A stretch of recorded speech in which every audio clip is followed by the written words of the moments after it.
The spy who disappeared and was never seen again. Good evening and welcome. I hope you're settling in somewhere quiet and comfortable, perhaps with the lights dimmed, the world outside growing softer and more distant. Tonight, I wish you a peaceful, restful night ahead, one where your thoughts can slow and your mind can gently drift. But before sleep takes over, let me tell you a story. Not a loud story. Not one of explosions or marching armies. This is a quieter story. One that lives in shadows, in unanswered questions, in the silence left behind when someone simply vanishes. Tonight we step into the hidden corridors of war, not the battlefields you see in films, but the invisible war fought in whispers, codes, and secrets, a war where identities blur, trust dissolves, and even allies can become ghosts. This is the story of a spy, a man who existed in fragments, names that were not his own, loyalties that shifted like smoke, and a life built entirely on deception. And then one day, he disappeared. No body, no final message, no clear betrayal or resolution, just absence. In the years that followed, theories emerged, some logical, others haunting. But the truth, if it still exists, remains buried somewhere between history and myth. So tonight, as the world quiets around you, let's walk slowly into that mystery together. This is the spy who disappeared and was never seen again.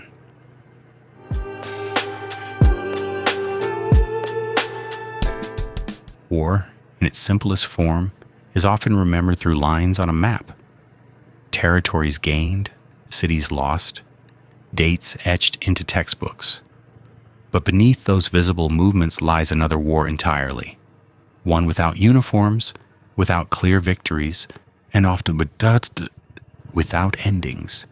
It was during the long, uneasy tension of the Cold War that our story truly begins. A time when the world was divided not just by borders, but by ideology.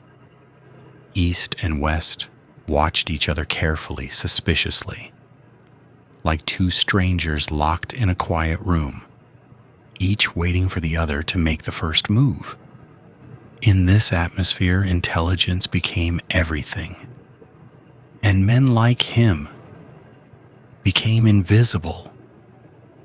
No one can say with certainty where he was born. Some records suggest Eastern Europe, perhaps somewhere within the shadow of Soviet influence. Others claim he came from the West, carefully planted long before anyone noticed. Even his earliest identity is disputed, which, in itself, may have been the first sign of what he would become. A constructed man. A man without a single stable truth.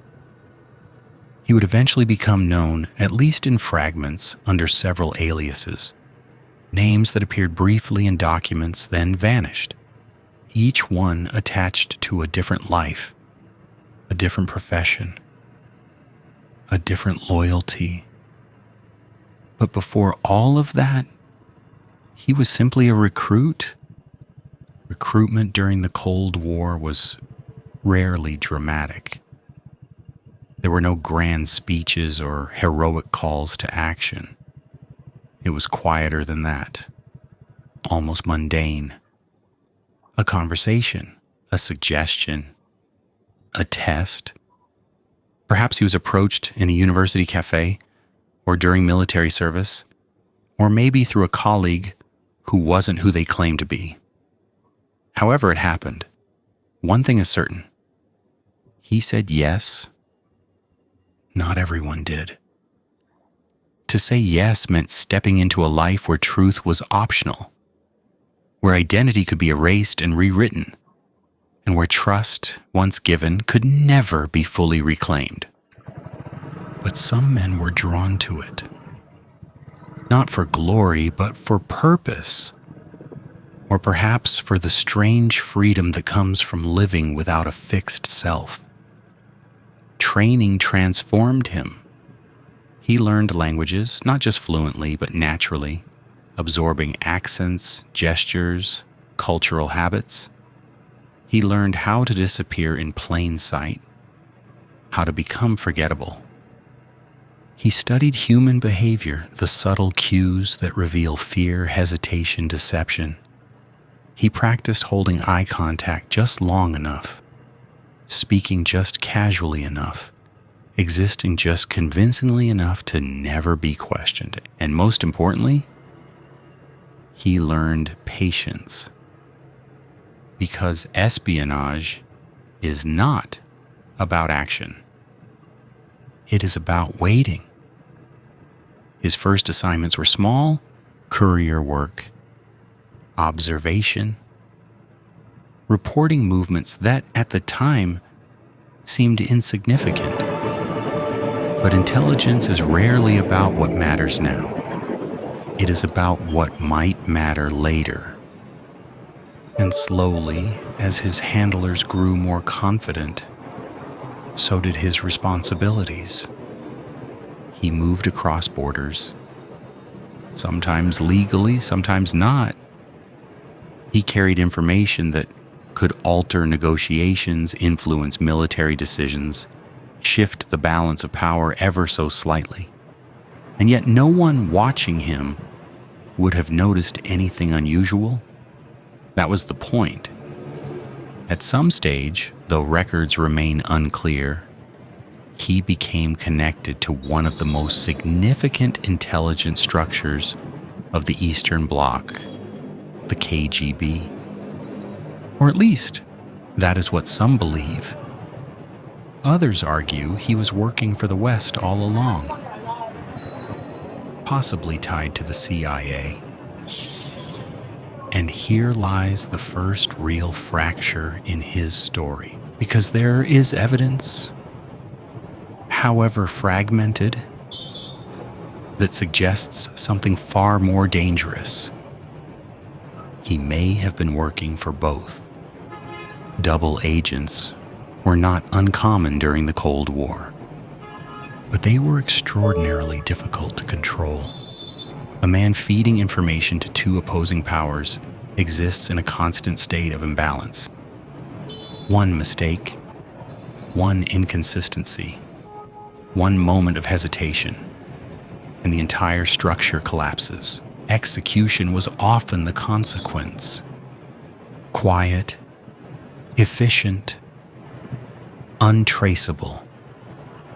So why would anyone take that risk?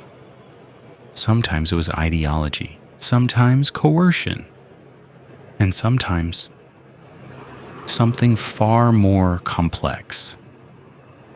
What made him valuable was not just what he knew, but how he operated.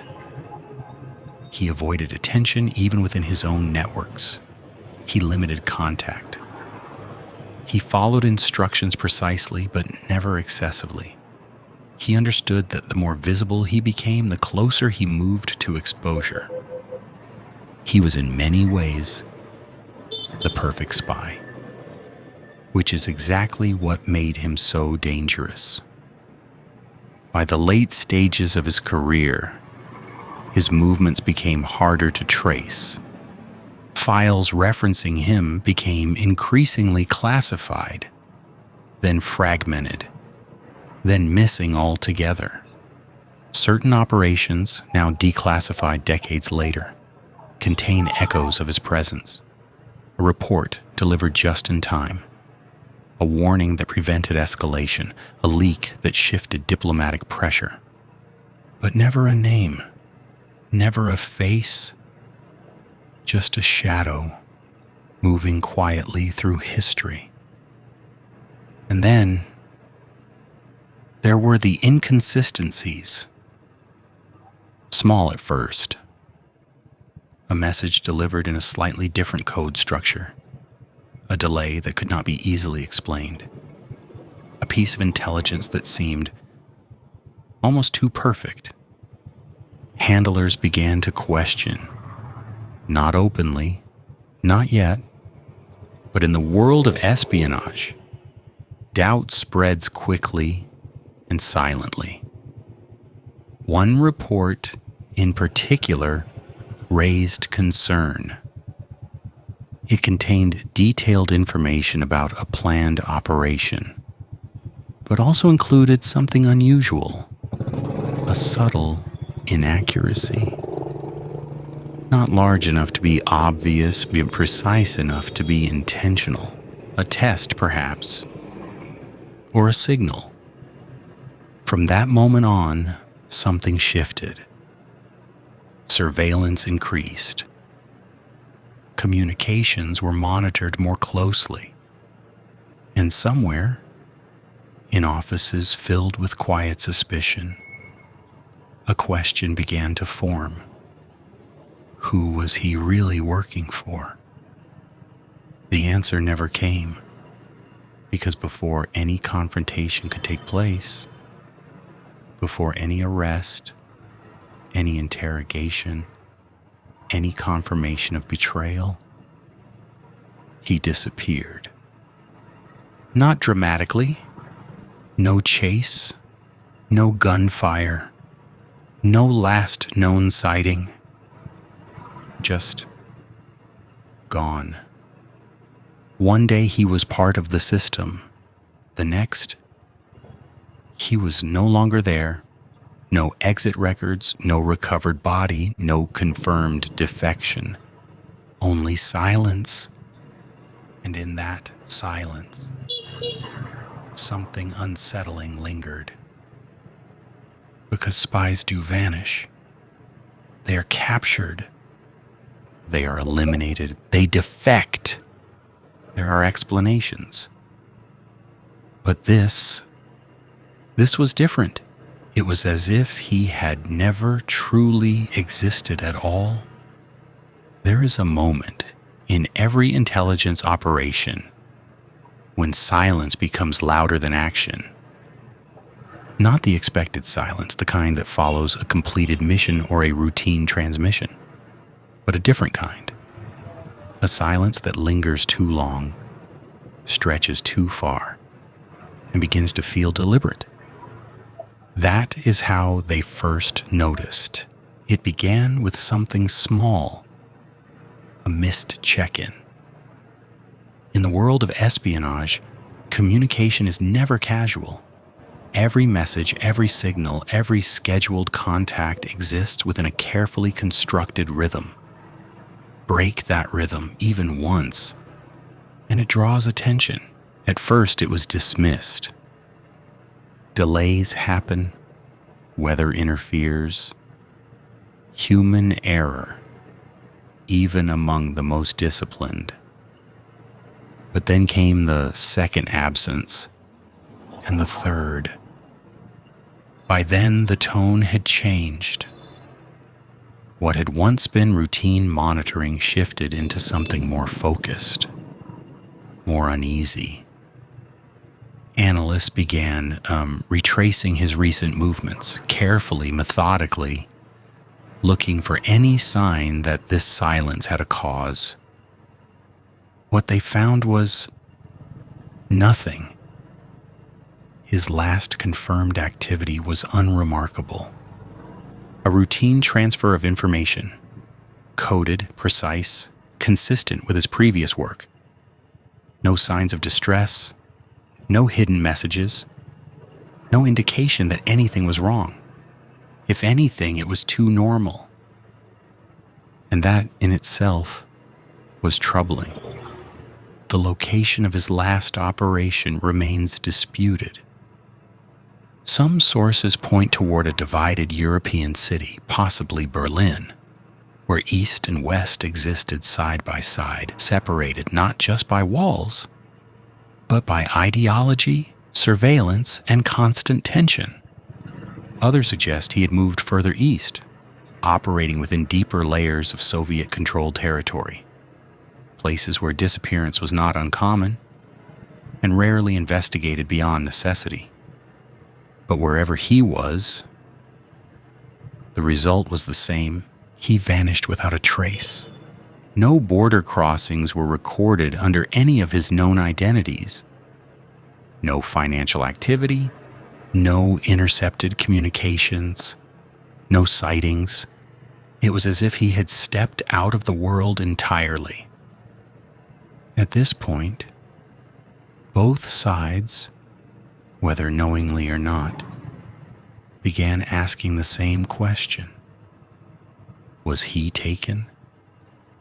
Or did he leave? If he had been captured, there would usually be signs. Interrogations, even covert ones, often leave ripples. Shifts in behavior, leaks of partial information, sudden changes in operational patterns. Intelligence agencies watch closely for these indicators, reading between the lines of silence. But there were none. No compromised networks, no exposed contacts, no unraveling of the systems he had once been part of. If he had been caught, he had revealed nothing, or he had never been interrogated at all. The second possibility was defection.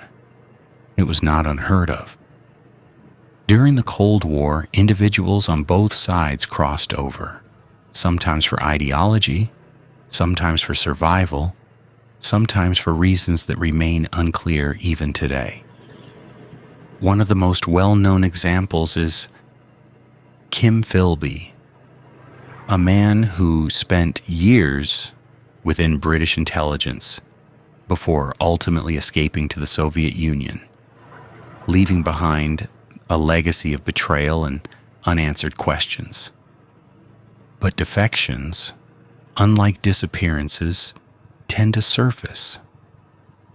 Eventually there is confirmation, a broadcast, a statement, a reappearance under protection. Even if details remain classified, the existence of the defector becomes known. In this case, there was nothing. No announcement, no propaganda victory, no quiet acknowledgement. If he defected, neither side claimed him.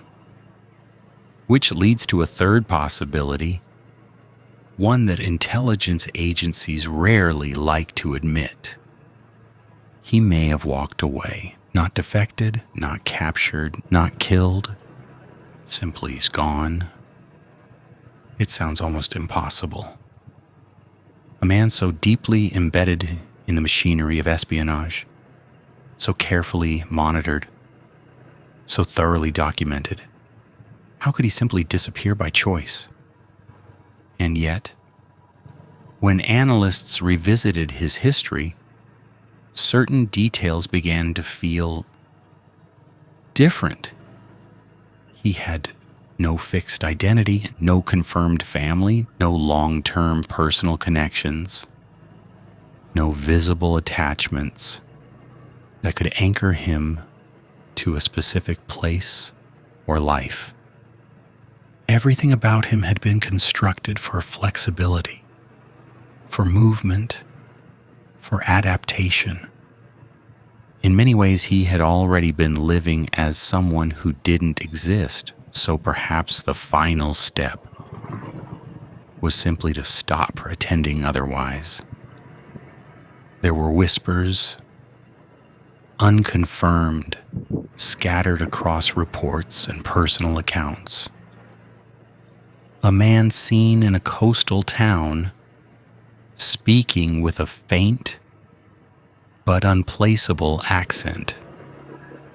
A traveler crossing into a remote region under documents that could not later be verified. A quiet figure renting a room, staying just long enough to avoid suspicion, then leaving before becoming familiar. Each sighting alone meant nothing. Together, they formed a pattern, not proof, but possibility. Still, not everyone believed he had escaped. Within certain circles, a darker theory persisted, that he had been eliminated, not by the enemy, but by his own side. In the world of intelligence, loyalty is everything, but certainty of loyalty is rare. And if doubts become too strong, if the risk of betrayal outweighs the value of the asset, then decisions are made quietly, decisively, permanently. There is no official record of such an action in his case, no declassified document confirming it. But there are absences, files that should exist, but do not, reports that reference actions without naming the subject, conversations recorded in fragments where something or someone has been deliberately removed. It is not evidence, but it is not nothing. Perhaps the most unsettling detail is this. After his disappearance, certain operations continued, almost unaffected. Channels he had used remained intact. Information still flowed. The broader structure did not collapse. It was as if he had never been essential, or worse, as if he had already been replaced. Time passed. Weeks turned into months, then years, and gradually the urgency faded.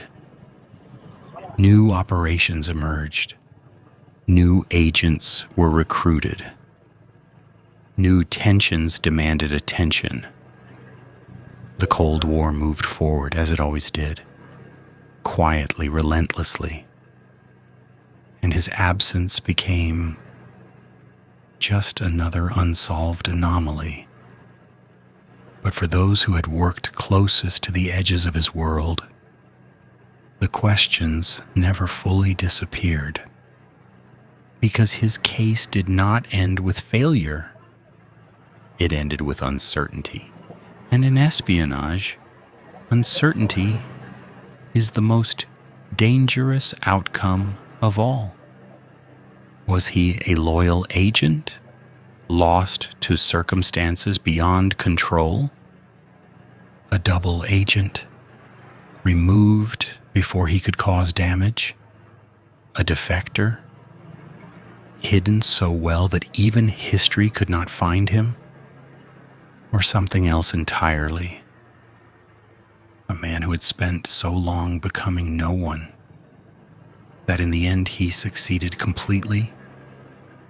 There is no final report, no definitive answer, only a quiet gap in the records where a life once existed.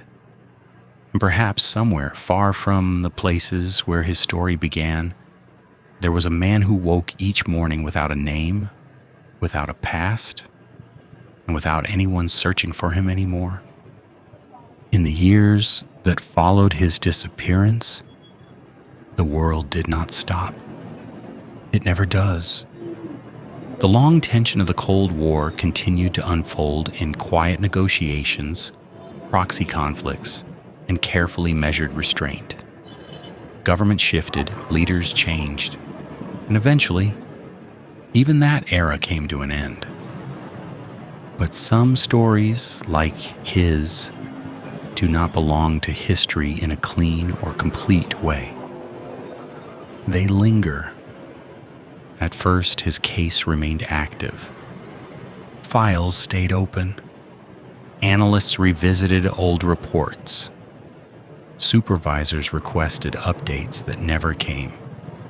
There is a natural resistance in intelligence work to leaving questions unanswered. Every unknown represents risk, and risk demands resolution. But resolution requires evidence. And in his case, there was none. As years passed, the tone of those files began to change. Urgent language softened into speculation. Speculation faded into summary. And eventually his name, or rather the many names he once used, was reduced to a footnote in larger reports about compromised operations and unidentified variables. A shadow, archived. Yet among those who study the hidden history of espionage, his disappearance became something else. A reference point.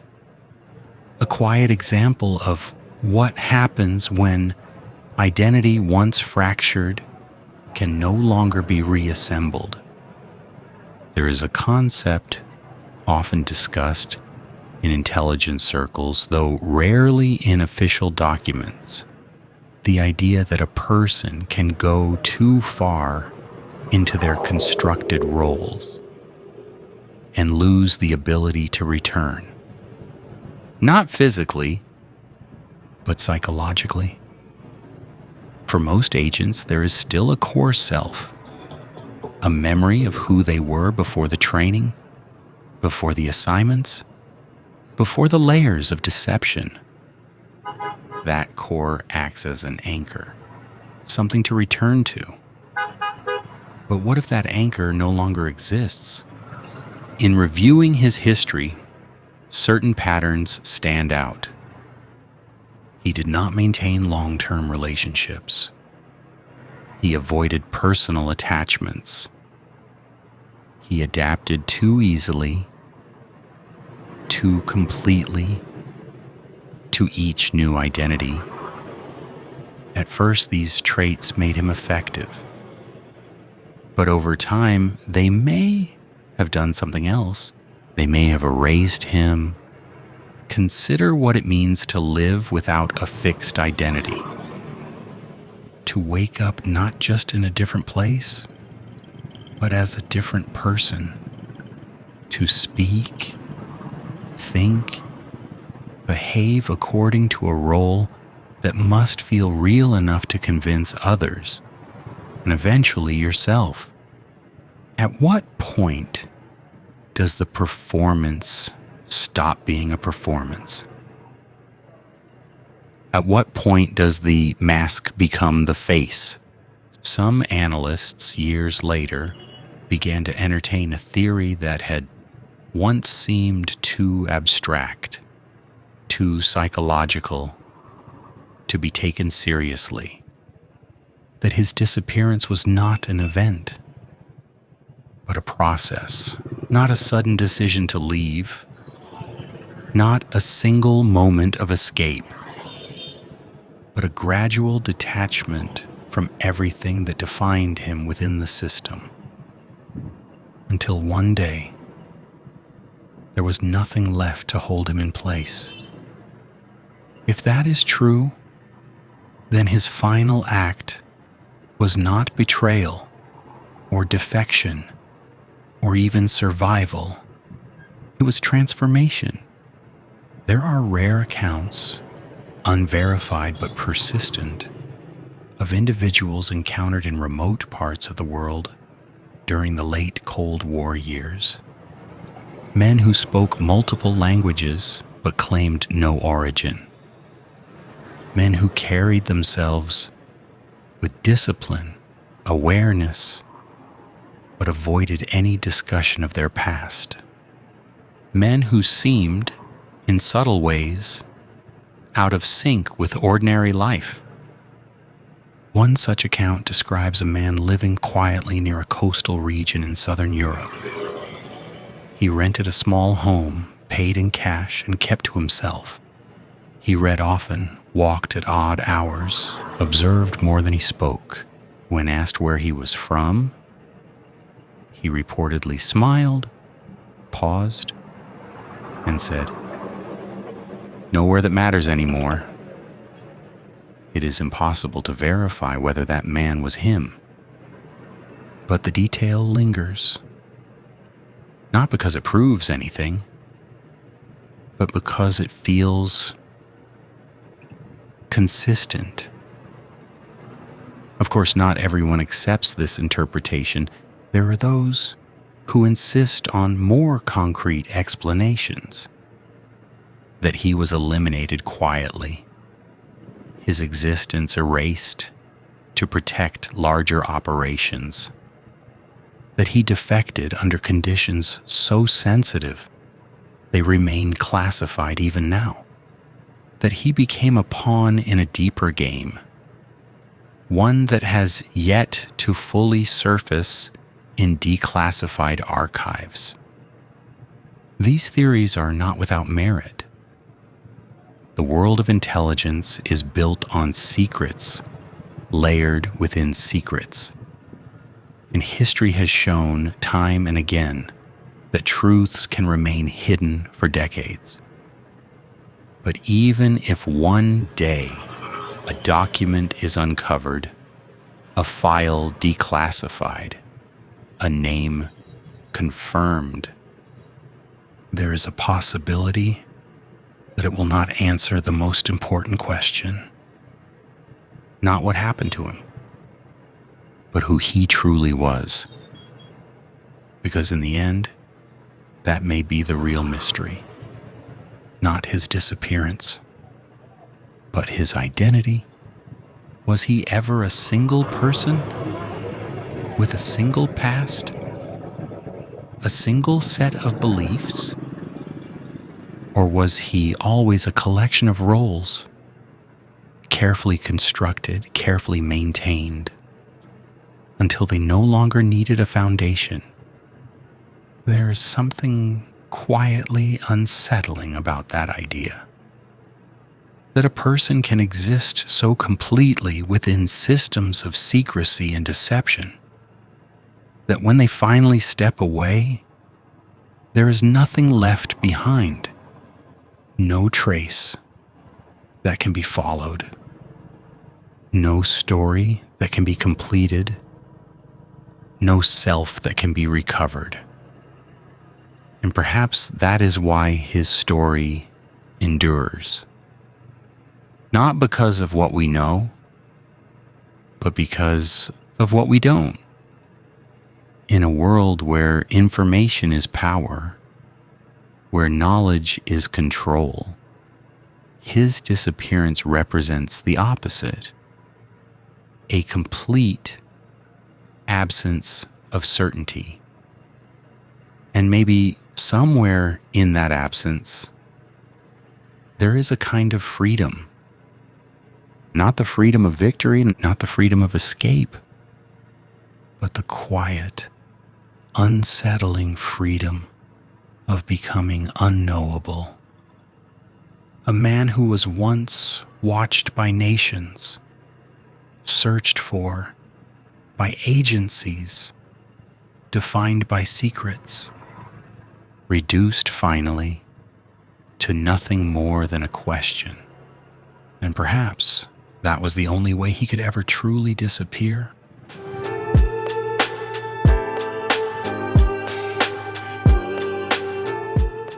And now, we come to the end of this quiet journey, a story without a clear ending, a man without a confirmed identity, a disappearance that remains unresolved. Perhaps that is what makes it linger. Not the drama of what happened, but the silence that followed.